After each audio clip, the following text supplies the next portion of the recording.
Hi, இன்றைக்கி chicken biryani தான் செய்ய போகிறோம். எப்படி சேர்த்து வாங்க பார்க்கலாம். டேஸ்ட்டு சூப்பராக இருக்கும். இதுக்கு குக்கர் எடுத்துக்கிட்டேன். குக்கரில் ஆயில் ஊற்றிட்டு ஹோல் கரம் மசாலா போட்டுக்கலாம். அதில் 2 வெள்ளை கூட போட்டுக்கலாம். இப்போ நீள் வகை கட் பண்ணி வெங்காயம், பச்சை மிளகா, கொஞ்சம் கருவேப்பிலை சேர்த்துட்டு எல்லாம் மிக்ஸ் பண்ணிக்கலாம். அதில் உப்பு மஞ்சள் போட்டுக்கலாம். போட்டு எல்லாம் கலக்கி விட்டுடலாம்.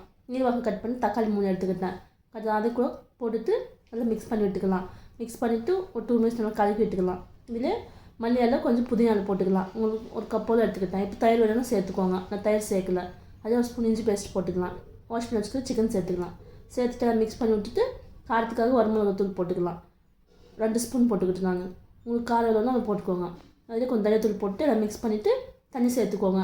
நான் அரிசி 1 கிளாஸ் எடுத்துக்கிட்டனால 2 கிளாஸ் தண்ணி ஊற்றிட்டு எல்லாம் மிக்ஸ் பண்ணிவிட்டு தண்ணி எல்லாம் கொச்சி வந்ததுனால அரிசி சேர்த்துக்கலாம். அரிசி சேர்த்துட்டு உப்பு காரம்லாம் சரியாக போச்சுன்னு பார்த்துக்கோங்க. உப்பு பத்தலைனாலும் கொஞ்சம் உப்பு போட்டுட்டு மூடி போட்டுட்டேன். ஹை ஃப்ளேம் 3 விசில் வச்சு எடுத்துக்கோங்க. அப்போ தான் அரிசி வேகும். டேஸ்ட் நல்லா இருக்கும். பாய்.